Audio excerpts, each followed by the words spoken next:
هذا القرآن يوحدنا لطريق الخير يوجهنا. محترم خواتین و حضرات، پھر 18ویں پارے کا آغاز ہوتا ہے. 18ویں پارے میں سورت کی ابتدا سورت المومنین سے ہوتی ہے اور یہ مکی سورت ہے. اس میں 118 آیات اور 6 رکوع ہیں. اس سورت میں اصول دین سے بحث کی گئی ہے. سورت کی ابتدائی 9 آیات میں مومنین کی 7 ایسی صفات ذکر کی گئی ہیں جن کی وجہ سے وہ جنت الفردوس کا مستحق بن سکتا ہے. وہ 7 خوبیاں، 7 کوالٹیز، 7 صفات یہ ہیں. سب سے پہلے سچا ایمان، جو کہ ریا اور نفاق سے پاک ہو، بناوٹ سے اور ملاوٹ سے پاک ہو. جیسے منافقین تھے، دل میں ایمان نہیں تھا، دل میں کفر تھا، لیکن اوپر سے ایمان بتاتے تھے کہ ہم مسلمان ہیں. تو ایسے ایمان کی اللہ تعالیٰ کے سامنے کوئی ویلیو نہیں، کوئی حقیقت نہیں. بلکہ ایسے کافر تو بدترین کافر شمار کیے جاتے ہیں جو دل کے اندر کافر ہوں اور اوپر سے اپنے آپ کو مسلمان کہتے ہیں. تو سب سے پہلی کوالٹی ہے مومنین کی کہ وہ سچا ایمان رکھتے ہوں، ریا اور نفاق سے پاک. نمبر 2، نماز میں خشوع و خضوع ہو، عاجزی ہو اور خوف خدا ہو. ایسے نہ کہ رسمی طور پر نماز پڑھ لیتے ہیں، نماز میں تو کھڑے ہیں لیکن ذہن جو ہے گھر کی طرف ہے، ذہن مارکیٹ کی طرف ہے، آفس اور دکان کی طرف ہے، ذہن ایگزامینیشن کی طرف ہے. تو اس طرح کی جو ہے نماز جو ہے قابل قبول عموماً نہیں ہوتی، بلکہ صرف فرض ادا ہو جاتا ہے. مقبول ترین نماز وہ ہوتی ہے جو اللہ تعالیٰ کے مکمل دھیان کے ساتھ، خشوع و خضوع اور خوف خدا کے ساتھ ادا کی جائے. فرماتے ہیں کہ یہ مومن کی صفات ہے کہ وہ نماز خشوع و خضوع کے ساتھ پڑھتا ہے، عاجزی کے ساتھ پڑھتا ہے. پھر فرماتے ہیں کہ مومن کی تیسری جو صفت ہے وہ ہے لغو سے اعراض کرنا. لغویات سے. لغو ہر ایسا قول اور فعل کو کہتے ہیں جس میں نہ کوئی دنیا کا فائدہ ہوتا ہے نہ کوئی دین کا فائدہ ہوتا ہے. تو مومن کی صفت یہ ہے، مومن کی کوالٹی یہ ہے کہ وہ لغویات سے بچتا ہے. وہ ہر ایسے کاموں سے بچتا ہے جس میں نہ اس کا اپنا کوئی معیشت کا فائدہ ہو، نہ گھریلو فائدہ ہو، نہ صحت کا فائدہ ہو، نہ دنیا کا فائدہ ہو، نہ آخرت کا. بالکل فضول ہو، وقت کا ضیاع ہو. آج کل ہم نوجوانوں کو دیکھتے ہیں کہ کتنا زیادہ وقت سوشل میڈیا پہ ضائع کر دیتے ہیں. فضول کے پرینک ویڈیوز دیکھ رہے ہوتے ہیں، فضول کے گیمز میں وقت ضائع کر رہے ہوتے ہیں، فضول کی جو ہے پوسٹوں میں وقت ضائع کر رہے ہوتے ہیں، میمز میں وقت ضائع کر رہے ہوتے ہیں. یہ سارے لغویات میں آ جاتے ہیں. اس سے بہتر ہے کہ وہ اپنے آپ کو کریٹیو بنا سکتے ہیں، وہ کوئی ہنر سیکھ سکتے ہیں، وہ دین کی کچھ باتیں سیکھ سکتے ہیں، وہ دنیاوی تعلیم میں مہارت حاصل کر سکتے ہیں، وہ اپنا مقام پیدا کر سکتے ہیں. لیکن آج کل نوجوانوں کا وتیرہ بنا ہوا ہے، وہ لغویات میں جو ہے وقت گزار دیتے ہیں. اور قرآن فرماتا ہے کہ لغویات میں پڑھنا اور وقت ضائع کرنا مومن کی صفت نہیں ہے. چوتھی صفت بتاتے ہیں کہ کامل طریقے سے زکوٰۃ کی ادائیگی، گویا وہ حقوق اللہ کے ساتھ حقوق العباد کا بھی خیال رکھتے ہیں. پانچویں صفت ہے کہ وہ فحاشی اور زنا سے اپنے آپ کو بچا کر رکھتے ہوں. اور چھٹی صفت یہ بیان فرمائی کہ وہ امانتوں کی حفاظت کرتے ہوں اور وعدے پورے کرتے ہوں. ساتویں صفت بیان فرماتے ہیں کہ نمازوں کی حفاظت کرتے ہیں اور وقت کا لحاظ کرتے ہوئے تمام ارکان کے ساتھ تمام آداب کی، تمام شرائط کی رعایت کرتے ہوئے نماز کو قائم کرتے ہیں. مومن کی صفات بیان کرنے کے بعد خود انسان کی زندگی اور اس کی تخلیق کے مختلف مراحل میں ایمان کے جو دلائل اللہ پاک نے ذکر کیے ہیں وہ بیان کیے جاتے ہیں. کہ قرآن نے شکم مادر، ماں کے پیٹ میں انسانی وجود کے جو اسٹیج، جو فیزز، جو مراحل جس میں سے ایک انسان بناوٹ کے مرحلے سے گزرتا ہے، وہ آج سے 1400 سال پہلے، تقریباً 1400 سال پہلے اس وقت قرآن نے بیان کر دیے تھے جبکہ عرب و عجم کے تمام ڈاکٹرز، تمام حکیم میں سے، تمام انسانوں میں سے کوئی جانتا بھی نہیں تھا کہ انسان کن کن مراحل سے گزر کر جو ہے ایک انسان کی شکل اختیار کرتا ہے، اور کوئی قیاس آرائی بھی نہیں کر سکتا تھا. تو اس وقت جو باتیں قرآن کریم فرقان مجید نے بتائی، آج جدید سائنس اور میڈیکل تحقیقات بھی ان مراحل کی تصدیق کرتی ہے کہ جو قرآن نے بات فرمائی تھی وہ ہو بہو سچ ہے. چنانچہ انسان کے وجود میں دلائل ایمان بیان کرنے کے بعد 3 قسم کے تکوینی دلائل بیان کیے جاتے ہیں. نمبر 1، 7 آسمانوں اور ان کے اندر عجیب و غریب مخلوقات اور تخلیق. نمبر 2، بارش کا برسانا اور ان کے ذریعے مختلف غلہ جات، میوہ جات، پھلوں اور پھولوں کا اگانا. نمبر 3، چپاؤں اور ان کے اندر دودھ، گوشت، اون، سواری اور بار برداری جیسے منافع کا اور بینیفٹس کا پیدا کرنا. یہ اللہ پاک جو ہے نعمتوں کو گنواتے ہیں. اللہ تعالیٰ کی قدرت اور وحدانیت کے دلائل ذکر کرنے کے بعد اب صورت منتقل ہو جاتی ہے بعض انبیاء کرام علیہ الصلوۃ والسلام کے قصوں کی طرف. اس سلسلے میں حضرت نوح علیہ الصلوۃ والسلام، حضرت ہود، حضرت صالح، حضرت موسیٰ، حضرت ہارون اور حضرت عیسیٰ علیہ الصلوۃ والسلام کے جو ہے قصے بیان کی جاتے ہیں اجمالی طور پر. ان تمام انبیاء کی ایک ہی دعوت ہے، ایک ہی پروگرام اور ایک ہی پرپز، ایک ہی مقصد ہے. یوں محسوس ہوتا ہے کہ وہ سب کے سب ایک ہی زمانے میں ایک ہی ملک میں مبعوث ہوئے تھے، کہ سب کا نصاب اور چیپٹر ہی ایک ہی ہے. لیکن ان انبیاء کے جانے کے بعد ان کے امتی مختلف فرقوں گروہوں میں بٹ گئے. ہر گروہ اپنی کھال میں مست اور خیالات میں خوش تھا. ہر ایک نے اپنی 1.5 انچ کی مسجد 1.5 انچ کا معبدہ بنا لیا اور ترمیمات کر لی، اپنے حساب سے آسانیاں پیدا کر لی، دین کا حلیہ بگاڑ دیا. کیسے کہا جائے کہ آج مسلمان بھی اسی صورتحال سے دوچار ہیں. آج مسلمانوں کا بھی یہی حال ہے. مسلمانوں کا قرآن بھی ایک، نبی بھی ایک، قبلہ بھی ایک، رب بھی ایک، دین بھی ایک، لیکن افسوس کے ساتھ کہنا پڑتا ہے کہ مسلمان ایک نہیں ہے. بات بات کی بولیاں ہیں، کوئی کسی کو کافر قرار دے رہا ہے، کوئی کسی کو فاسق قرار دے رہا ہے، کفر کے فتوے لگ رہے ہیں، لڑائی جھگڑے پھڈے ہو رہے ہیں، اختلافات. لیکن جو ہے یہ تمام اختلافات اور یہ جو تمام پھڈے، تمام لڑائیاں، تمام فرقے، ان سب مسائل کا ایک ہی حل ہے، اور وہ ہے کہ قرآن کو مضبوطی سے تھام لیں، قرآن کی تعلیمات کو، صحیح احادیث کو تھام لیں، اور صحیح احادیث اور قرآن حمید فرقان مجید کی روشنی میں صحابہ کرام کے جو قرآن و سنت کو سمجھ کر زندگی گزارنے کے طریق کو، ان کی روایت کی روشنی میں، جو فقہائے کرام نے پوری زندگی کا نصاب اسلام کی روشنی میں ہمیں دے دیا ہے فقہ کی صورت میں، اس کو فالو کریں، اس کو سمجھیں، اس کے مطابق زندگی گزاریں. حل صرف ایک ہی ہے، قرآن و سنت کو مضبوطی سے تھام لیں، صحابہ کرام کی زندگی کو فالو کریں کہ صحابہ کرام نے کس طرح قرآن و حدیث پر عمل کر کے اپنی زندگی کو خوشگوار بنایا تھا، کامیاب بنایا تھا. ہم آج کل کے جدید دور کے جو نئے پیدا ہونے والے علماء جو نئے مسائل پیدا کر لیتے ہیں، اپنی طرف سے گھڑ لیتے ہیں، اپنی طرف سے روایت بنا لیتے ہیں، اور دین میں آسانیاں اپنی طرف سے پیدا کر لیتے ہیں اور مشکلات اپنی طرف سے پیدا کر لیتے ہیں. ان سب کو چھوڑیں، ہم قرآن و حدیث کا جو ہے مطالعہ کریں، اس کو رجوع کریں، کسی مستند ماہر عالم سے سمجھیں، اور صحابہ کرام کی زندگی کا مطالعہ کریں، اور احادیث کا مطالعہ کریں، تفاسیر کا مطالعہ کریں، اور پھر جو ہے ہم دین کو صحیح طریقے سے سمجھیں اور مطمئن ہو جائیں کہ اللہ پاک انشاءاللہ ہمیں ہدایت پر چلائے گا. کیونکہ ہر نماز میں ہم ہدایت کی دعا بھی مانگتے ہیں، اہدنا الصراط المستقیم. انشاءاللہ تعالی اگر ہم کوشش کریں گے تو ہم ان فرقوں سے، ان جو ہے مشکلات سے، ان جھگڑوں سے، ان نزاع اور جدال سے بچ جائیں گے، تکفیر و تفسیق کے فتووں سے بچ جائیں گے. چنانچہ ایک طرف وہ لوگ ہیں جو باہم جدل و نظام میں مصروف ہیں اور ان کے دل غفلت اور جہالت میں پڑے ہوئے ہیں، تو دوسری طرف اللہ تعالیٰ کے وہ نیک بندے بھی ہیں جو آپس میں محبت کرتے ہیں، ان کے دل بیدار ہیں اور ہدایت کے نور سے منور ہیں. ان لوگوں کے اندر 4 نمایاں صفات پائی جاتی ہیں. چنانچہ ذکر کیا جاتا ہے کہ پہلی صفت یہ ہے کہ وہ اللہ تعالیٰ کے عذاب سے ڈرتے ہیں. دوسری صفت یہ ہے کہ وہ اللہ تعالیٰ کی تکوینی اور تشریعی آیات پر ایمان رکھتے ہیں، اللہ تعالیٰ کی نشانیوں پر ایمان رکھتے ہیں. تیسری صفت یہ ہے کہ وہ تکبر سے، دکھاوے سے بچتے ہیں اور ہر عمل خالص اللہ کی رضا کے لیے کرتے ہیں. چوتھی صفت یہ ہے کہ انہیں احسان کی صفت حاصل ہوتی ہے، یعنی نیک عمل کے ساتھ ساتھ اس بات سے بھی ڈرتے ہیں، اللہ تعالیٰ سے معافی مانگتے ہیں کہ ہم نے جو نیک عمل کیا ہے یہ قبول بھی ہوا ہے یا نہیں ہوا، اس قابل بھی ہے کہ اللہ پاک اسے قبول کریں، کیا میں نے اس طریقے سے اس کو ادا کیا بھی ہے یا نہیں. تو مطلب وہ متکبر نہیں ہوتے، مغرور نہیں ہوتے کوئی نیک عمل کرنے کے بعد، بلکہ وہ نادم ہوتے ہیں کہ جس طریقے سے کرنا تھا، جس طریقے سے کرنا چاہیے تھا، جو اس کا حق تھا وہ بھی مجھ سے ادا نہ ہو سکا. تو اللہ سے معافی مانگتے ہیں نیک عمل کر کے بھی کہ اللہ پاک جیسے تیسا میں نے کیا آپ قبول فرما لیجئے، اور جو اس میں غلطی کوتاہیاں ہوں وہ معاف فرما دیجئے.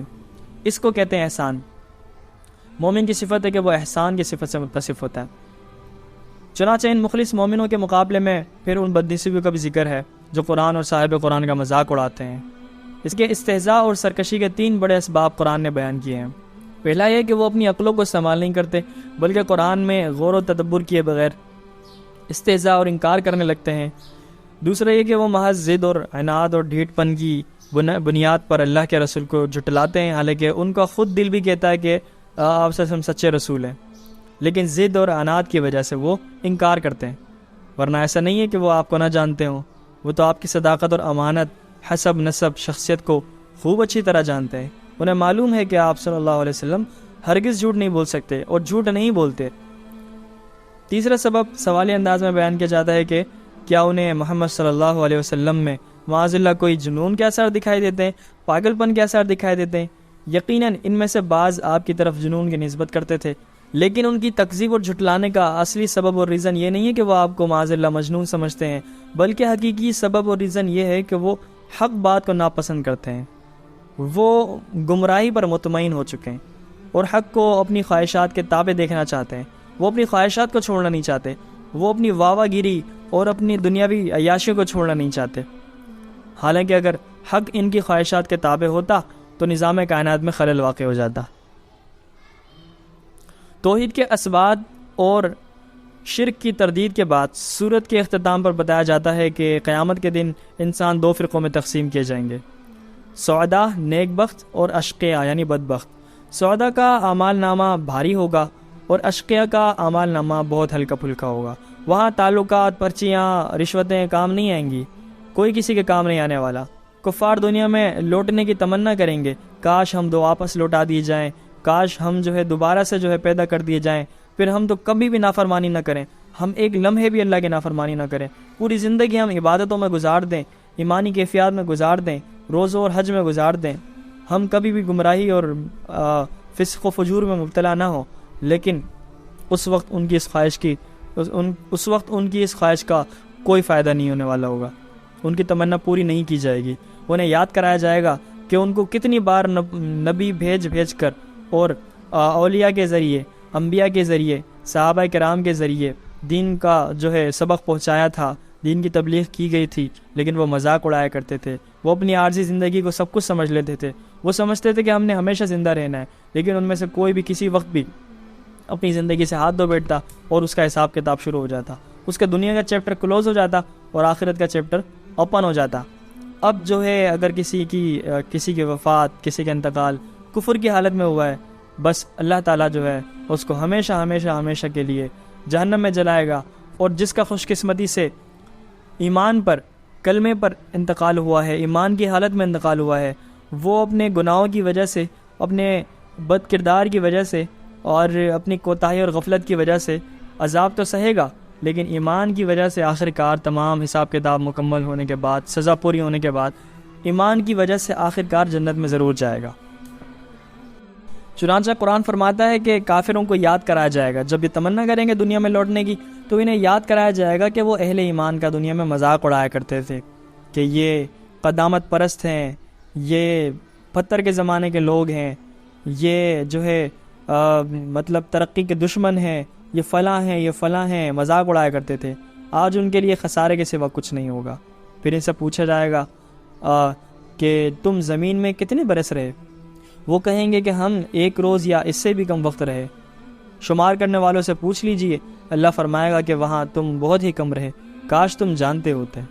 یعنی اگر تمہارے پاس کچھ عقل و فہم ہوتا تو تم جان لیتے کہ دنیا حقیر اور قلیل اور ذلیل چیز ہے، اس میں دل لگانا نہیں ہوتا، اس کو بس اپنی ضرورت کے تحت استعمال کرنا ہوتا ہے۔ ان سے اس سوال کا مقصد انہیں حسرت میں مبتلا کرنا ہوگا اور آخرت کی لامحدود زندگی کے مقابلے میں دنیا کی زندگی کی حقارت کو بیان کرنا ہے۔ اس دن انہیں خود بھی دنیاوی زندگی کی خست اور محدودیت کا احساس ہوگا، قلت کا احساس ہوگا کہ دنیا کی زندگی کتنی تھوڑی تھی۔ اب تو ایسا لگتا ہے کہ چند گھنٹے کی زندگی تھی، کاش ہم صبر کر لیتے، کاش ہم ایمان لے آتے، کاش ہم محنت کر لیتے، کاش ہم دین پر عمل کر لیتے تو آج یہ نوبت نہ آتی۔ دیکھیں، اللہ پاک نے ہمیں اس وقت پیش آنے والے واقعات کا ٹریلر بھی دکھایا ہوا ہے۔ ہوتا ہے نا کہ جب ہمیں بتا دیا جائے کہ بھائی آپ کے امتحان میں یہ سوالات آ سکتے ہیں، یہ گیس پیپر ہے، یہ سوالات آ سکتے ہیں، یہ آئیں گے، یہ آئیں گے، یہ آئیں گے، تو جب یہ بتا دیا جائے تو کتنی آسانی ہو جاتی ہے۔ اور جب بتانے والا بھی وہ ہو جس نے پیپر خود بنایا ہے تو پھر تو مزے ہی مزے، پھر تو آسانی ہو جاتی ہے، بہت آسانی ہو جاتی ہے، پھر تو لگتا ہے کہ ہم بہت اچھے نمبر لائیں گے۔ تو دیکھیں، آخرت کا ٹیسٹ بھی بہت آسان ہے، سوالات بھی بتا دیے گئے ہیں، ممتحن بھی پتہ ہے کہ کون ہے، اور ممتحن نے ہی سوالات بتائے ہیں۔ اور امتحان کے بعد جو سزا اور جزا کا مرحلہ ہوگا کہ اگر ہم امتحان کی تیاری میں کوتاہی کر لیں تو آگے ہم کن کن حالات کا سامنا کریں گے اور آگے کیا کیا مراحل ہمیں درپیش ہوں گے، ایک چیز بتا دی گئی ہے، لیکن عقل و شعور استعمال کرنے کی ضرورت ہے کہ ہم غفلت کی زندگی کیسے گزار لیتے ہیں۔ محترم خواتین و حضرات، ابن کثیر میں ہے کہ ایک دن نبی کریم صلی اللہ علیہ وسلم نے صحابہ کرام کے سامنے خطبہ دیا، جس میں ارشاد فرمایا، اللہ تعالیٰ جب اہل جنت کو جنت میں اور اہل جہنم کو جہنم میں داخل کرے گا تو سوال کرے گا کہ اے اہل جنت، تم زمین پر کتنے سال رہے ہو؟ وہ عرض کریں گے کہ ایک دن یا اس کا کچھ حصہ۔ اللہ تعالیٰ فرمائیں گے تم ایک دن یا دن کا کچھ حصہ جو ملا تم نے اس میں بہت اچھی تجارت کی کہ میری رحمت، میری رضا اور میری خوشنودی میری جنت کو خرید لیا، اب تم ہمیشہ ہمیشہ اس میں رہو۔ پھر اہل دوزخ سے سوال کیا جائے گا کہ تم دنیا میں کتنے سال رہے؟ وہ بھی جواب دیں گے کہ ایک دن یا اس کا کچھ حصہ۔ تو اللہ پاک فرمائیں گے تمہیں دنیا میں جو رہنے کا موقع ملا تو تم نے اس میں بہت بری تجارت کی کہ میری آگ، میری ناراضگی کو خرید لیا، اب تم دائمی طور پر اسی عذاب میں پڑے رہو۔ آخری آیت میں اللہ تعالیٰ نے اپنے نبی کے واسطے سے گویا تمام انسانوں کو سکھایا ہے کہ مجھ سے یہ دعا مانگا کرو، اے میرے رب مجھے معاف فرما دے اور مجھ پر رحم فرما، تو سب رحم فرمانے والوں میں سب سے زیادہ رحم فرمانے والا ہے۔ اس دعا کے ساتھ اس سورت کا اختتام ہوتا ہے، پھر سورہ نور کا آغاز ہوتا ہے۔ 18ویں پارے میں سورۃ المومنون کے ختم ہونے کے بعد سورۃ النور کا آغاز ہوتا ہے۔ سورۃ النور مدنی سورت ہے، اس میں 46 آیات اور 9 رکوع ہیں۔ اسے سورہ نور ایک تو اس وجہ سے کہا جاتا ہے کہ اس میں لفظ نور آیا ہے، اللہ نور السماوات والارض۔ دوسری وجہ یہ ہے کہ اس سورت میں ایسے آداب، فضائل اور احکام و قواعد بیان کیے گئے ہیں جو اجتماعی زندگی کی راہ کو منور، روشن اور تابناک بنا دیتے ہیں۔ اس صورت میں زیادہ تر ایسے احکامات مذکور ہیں جو عفت و پاک دامنی اور عصمت سے تعلق رکھتے ہیں، اسی لیے یہ صورت عورتوں کو سکھانے کا خاص طور پر حکم دیا گیا ہے۔ حضرت مجاہد رحمۃ اللہ علیہ فرماتے ہیں کہ رسول اللہ صلی اللہ علیہ وسلم نے ارشاد فرمایا اپنے مردوں کو سورہ مائدہ سکھاؤ اور اپنی عورتوں کو سورۃ النساء سکھاؤ۔ چنانچہ سیدہ عائشہ رضی اللہ تعالیٰ عنہ نے بھی یہ صورت خواتین کو سکھانے کی تاکید فرمائی ہے۔ اس صورت میں اللہ تعالیٰ نے عفت و عصمت، گھریلو اور معاشرتی زندگی کی اصلاح کے لیے جو احکام بیان کیے ہیں وہ یہ ہیں۔ پہلا اور دوسرا حکم زنا کی سزا اور زانیوں کا حکم بیان کرنے کے بارے میں ہے۔ چنانچہ زانی مرد اور عورت اگر غیر شادی شدہ ہوں تو ان کی سزا 100 کوڑے ہیں جو کہ قرآن میں مذکور ہیں، اور اگر دونوں شادی شدہ ہوں تو ان کی سزا رجم ہے، یعنی کہ کمر تک زمین میں گاڑا جائے اور پھر پتھر مار مار کر ہلاک کر دیا جائے، تمام مجمع ان کو پتھر مارے اور ہلاک کر دے، یہ رجم ہے۔ یہ ایسی سزا ہے کہ اگر یہ نافذ ہو جائے تو پورے معاشرے میں لوگ زنا کرنے سے پہلے 100 بار سوچیں، فحاشی کرنے سے پہلے 100 بار سوچیں، لیکن چونکہ جس معاشرے میں اسلامی قوانین نافذ نہیں ہوتے وہاں ایسی برائیاں اور فحاشی عام ہو جاتی ہیں، وہاں نکاح مشکل ہو جاتا ہے اور زنا عام ہو جاتا ہے۔ تیسرا حکم قذف کا ہے، یعنی کہ اگر کوئی شخص کسی عاقل بالغ پاک دامن مرد پر یا عورت پر زنا کی تہمت لگائے، یعنی کہ جھوٹا الزام لگائے، تو اسے 80 کوڑے لگائے جائیں۔ چوتھا حکم لعان کا ہے، جو کہ میاں بیوی کے ساتھ خاص ہے، کہ اگر شوہر بیوی پر زنا کی تہمت لگائے مگر اس کے پاس 4 گواہ نہ ہو اور وہ ثابت نہ کر سکے تو وہ دونوں ایک دوسرے پر لعنت کریں گے اور پھر ان کے درمیان جدائی کر دی جائے گی۔ 5ویں حکم کے طور پر قصہ افک بیان کیا گیا ہے۔ افک کا معنی ہے جھوٹ اور بہتان۔ یہ حکم اس وقت نازل ہوا جب سیدہ عائشہ رضی اللہ تعالیٰ عنہا پر منافقین نے، خبیث اور حقیر لوگوں نے بہتان لگایا۔ یہ بہت بڑا بہتان تھا جو بہت بڑی ہستی یعنی رسول اکرم صلی اللہ علیہ وسلم کی زوجہ مطہرہ اور مسلمانوں کی روحانی ماں پر لگایا تھا۔ اللہ تعالیٰ نے 10 آیات میں اس واقعے کا ذکر فرمایا ہے۔ ان آیات میں منافقوں کی مذمت، مسلمانوں کی تنبیہ کہ آئندہ کبھی اس قسم کی بہتان تراشی میں حصہ دار نہ بنے، اور حرم نبوت کی عفت اور عصمت کا اعلان فرمایا گیا۔ تاریخ انسانی میں ایسا پہلی بار ہوا کہ کسی شخصیت کی پاک دامنی کا اعلان بذریعہ وحی کیا گیا ہو۔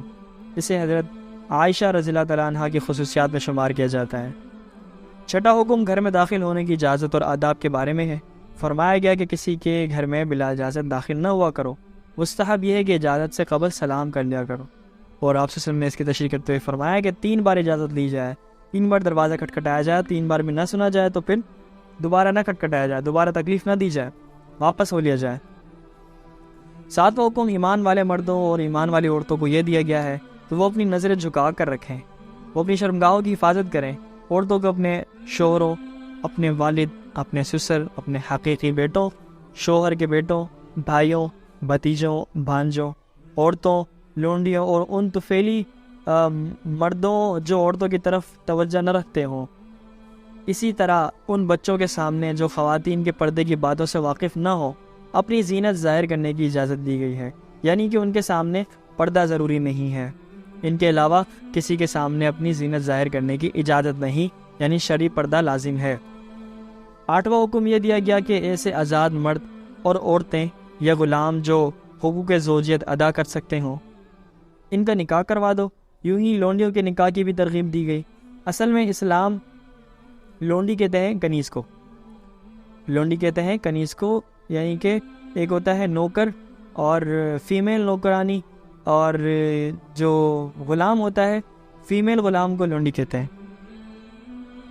اصل میں اسلام زنا کو کسی طور پر بھی برداشت نہیں کرتا، اور زنا کا اس وقت تک سد باب نہیں ہو سکتا جب تک کہ نکاح کو بالکل آسان نہ کر دیا جائے۔ اسلام نے نکاح کو بھی آسان کیا ہے اور اس کی ترغیب بھی دی ہے۔ 9واں حکم لونڈیوں اور غلاموں کے بارے میں ہے۔ اسلام کی روشنی دنیا میں پھیلنے سے پہلے جنگی قیدیوں کو لونڈی اور غلام بنانے کا رواج تھا۔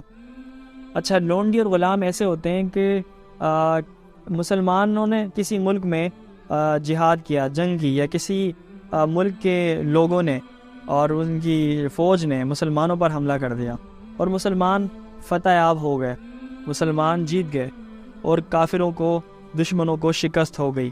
اب جو لوگ غلام جو گرفتار ہوتے ہیں نا، فائٹ کرنے والے، جو دشمن فوج کے جو افراد گرفتار ہو جاتے ہیں، تو ان کو گرفتار کرنے کے بعد اصول یہ تھا کہ ان کو غلام بنا لیا جاتا، اس جرم میں کہ وہ مسلمانوں کے خلاف لڑنے آئے اور انہوں نے ان کے بہت سارے لوگوں کو شہید کر دیا اور اچھا خاصا نقصان پہنچایا، تو اس کی سزا کے طور پر ان کو غلام بنایا جاتا تھا اور ان کی بیویوں کو باندی بنایا جاتا تھا، لونڈی بنایا جاتا تھا۔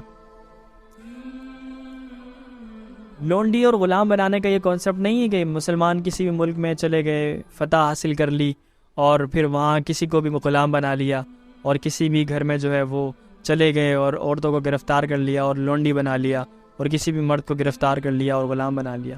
ہرگز ایسا تصور نہیں تھا، بلکہ غلام اور لونڈی وہ لوگ ہوتے ہیں جو جنگ میں گرفتار کیے جائیں، جو جنگی قیدی ہوتے ہیں اور جنگ کرتے ہوئے مسلمانوں کے خلاف لڑتے ہوئے گرفتار ہوتے ہیں۔ چنانچہ 9واں حکم لونڈی اور غلاموں کے بارے میں ہے۔ اسلام کی روشنی دنیا میں پھیلنے سے پہلے جنگی قیدیوں کو لونڈی اور غلام بنانے کا رواج تھا، اور اس لاوارث اور بے سہارا طبقے پر بے پناہ ظلم کیا جاتا تھا۔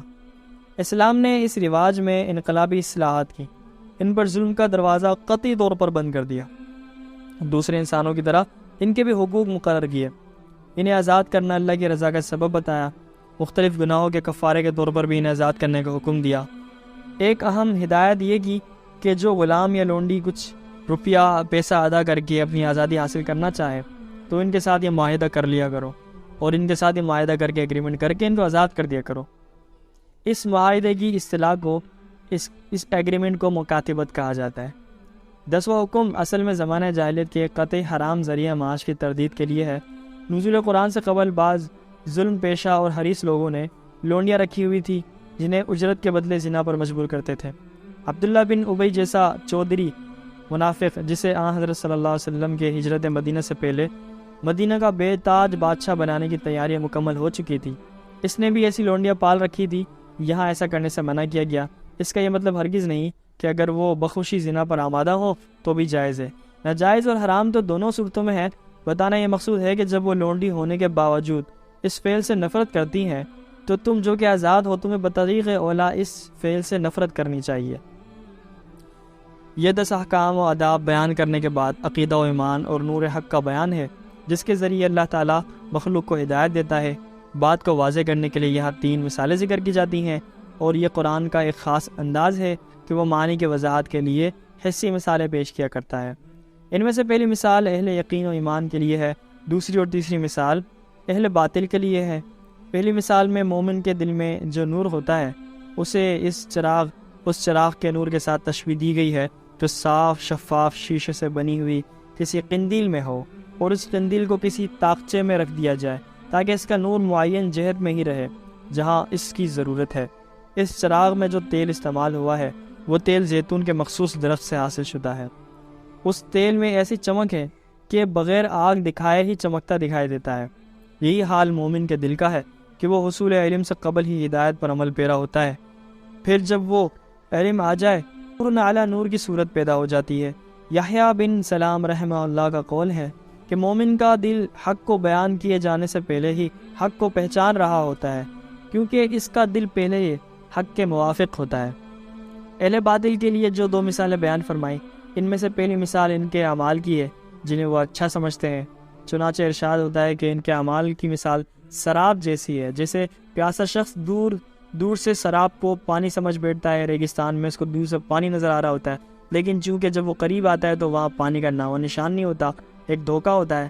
یہی حال کافر کا ہے کہ وہ اپنے اعمال پر بڑا خوش ہوتا ہے اور وہ سمجھ رہا ہوتا ہے کہ میں بہت کامیاب ہوں اور آخرت میں میرے لیے بڑا حصہ ہے، لیکن جب موت کے بعد اللہ تعالیٰ کے سامنے وہ پیش ہوگا تو وہاں اسے کچھ بھی نہیں ملے گا، اس کے اعمال غبار بن کر اڑ چکے ہوں گے۔ دوسری مثال میں ان کے عقائد کو سمندر کی تہ بتہ تاریکیوں کے ساتھ تشبیہ دی گئی ہے، جہاں انسان کو اور تو اور اپنا ہاتھ تک سجائی نہیں دیتا۔ یہی حال کافر کا ہے جو کفر اور ضلالت کی تاریکیوں میں اس قدر گمراہ اور بھٹکا ہوا ہے کہ اس کو اپنا آپ نظر نہیں آتا، اس کو اپنی فکر نہیں ہوتی۔ اہل حق اور اہل ایمان کی مثالیں بیان کرنے کے بعد عالم بالا اور عالم اسفل میں رات اور دن کے ہیر پھیر، بارش برسانے، زمین و آسمان کی تخلیق، پرندوں کی اڑان، مختلف قسم کے چوپایوں کو پیدا کرنے کی صورت میں اللہ تعالیٰ کے وجود اور توحید کے جو دلائل بیان کیے گئے ہیں ان کی طرف متوجہ کیا گیا ہے۔ دلائل توحید کے بعد منافقین اور مومنین کے دو گروہوں کا تقابلی تذکرہ کیا جاتا ہے۔ منافق ایمان اور اطاعت کے جھوٹے دعوے کرتے ہیں، لیکن جب عملی زندگی میں کوئی ایسا مرحلہ پیش آتا ہے جہاں اللہ اور اس کے رسول کی بات ماننے میں ان کا ذاتی نقصان ہو رہا ہے، دنیاوی یا تجارتی نقصان ہو رہا ہے، تو وہ اعراض کرتے ہیں، جبکہ مومن ہر حال میں اطاعت پر آمادہ ہوتا ہے، چاہے اس کا نقصان ہو یا فائدہ ہو، وہ ہمیشہ اطاعت گزار ہوتا ہے۔ سچے مومنوں کے ساتھ اللہ تعالیٰ نے وعدہ کیا کہ انہیں زمین پر خلافت عطا کرے گا۔ اللہ نے اپنا یہ وعدہ پورا کر دکھایا۔ مسلمانوں کو جزیرۃ العرب پر غلبہ حاصل ہوا، مشرق و مغرب کے ممالک ان کے زیر نگی آ گئے اور انہوں نے فارس اور روم جیسی مضبوط ترین سلطنتوں کے ٹکڑے ٹکڑے کر دیے اور پوری دنیا میں حکومت ان کی قائم ہو گئی۔ توحید کے دلائل، منافقوں اور مومنین کی تقابل اور وعدہ خلافت کے بعد اجتماعی اور معاشرتی زندگی کے 3 مزید احکام بیان کیے جاتے ہیں سورہ نور میں۔ پہلا حکم یہ ہے کہ چھوٹے بچوں اور گھر میں رہنے والے غلاموں اور لونڈیوں کے بارے میں یہ ہے کہ وہ نماز فجر سے پہلے، دوپہر کے قیلولہ کے وقت اور نماز عشاء کے بعد اگر تمہارے خلوت والے کمرے میں داخل ہوں تو اجازت لے کر داخل ہوں، کیونکہ ان 3 اوقات میں عام طور پر عمومی استعمال کا لباس انسان اتار کر نیند کا لباس پہن لیتا ہے اور پتہ نہیں ہوتا کہ کس حالت میں ہو، تو اجازت لے کر داخل ہونے کا حکم دیا گیا ہے۔ دوسرا حکم یہ ہے کہ بچے جب بالغ ہو جائیں تو وہ دوسرے بالغ افراد کی طرح ان پر بھی لازم ہے کہ جب وہ گھر پہ آئیں تو اجازت لے کر آئیں یا کسی بھی طریقے سے اپنی آمد کی اطلاع کریں، مثال کے طور پر کھانس کر یا پاؤں کی آہٹ پیدا کر کے۔ تیسرا حکم ان عورتوں کے بارے میں ہے جو بہت بوڑھی ہو جائیں اور نکاح کی عمر سے گزر جائیں کہ اگر وہ پردہ کے ظاہری کپڑے اتار دیں، یعنی کہ نقاب اتار دیں، پردہ نہ کریں، تو اس میں کوئی حرج نہیں ہے۔ گزشتہ 10 احکام کے ساتھ ملا کر کل 13 احکام اور آداب مذکور ہیں۔ 14واں ادب یہ بتایا گیا ہے کہ جب تم گھر میں داخل ہو تو گھر والوں کو سلام کیا کرو۔ 15واں ادب یہ ہے کہ جب تم کسی اجتماعی مشورہ وغیرہ کے سلسلے میں مجلس میں بیٹھے ہو تو اجازت کے بغیر مجلس سے نہ اٹھا کرو۔ 16واں ادب یہ ہے کہ اللہ کے رسول کو ایسے نہ پکارو کہ جیسے آپس میں تم ایک دوسرے کو پکارتے ہو۔ اور سورت کا اختتام اس بات پر ہوا ہے کہ ساری کائنات اللہ کی قدرت اور علم کے ماتحت ہے اور اللہ سب کے حالات اور اعمال کو جانتا ہے۔ قیامت کے دن ہر کسی کو اس کے اعمال کے مطابق بدلہ دیا جائے گا۔